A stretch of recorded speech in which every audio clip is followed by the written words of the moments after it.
জানতে চাচ্ছিলাম যে আমেরিকার লাইফটা মানে আমাদের যদি কোনো এক্সকাইড বড় ভাই বা ছোট ভাই বা অন্য কেউ যে বাংলাদেশি যারা আছে তারা যদি আমেরিকায় যেতে চায় আসলে এই ফ্যামিলি বা আপনার মানে যে কোপ আপ করা আর কি তাদের কালচারের সাথে এটা কেমন কীভাবে আপনারা দেখতেছেন বা আপনারা কীভাবে কোপ আপ করতেছেন তাদের সাথে একটা কালচার একটা ডিফারেন্স থাকেই।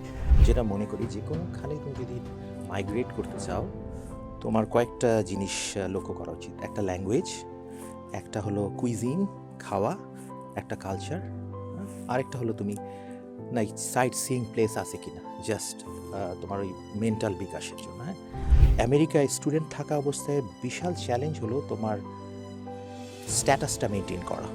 আরেকটা হলো পোস্ট গ্র্যাজুয়েশন চ্যালেঞ্জ হলো আমেরিকায় যদি স্টেম ফিল্ড না হও, স্টেম বলতে যে science, technology, engineering and maths, পাশের পর তোমাকে 3 বছর একটা কাজ করার সুযোগ দেয়, এর মধ্যেই তোমাকে জব জোগাড় করতে হবে।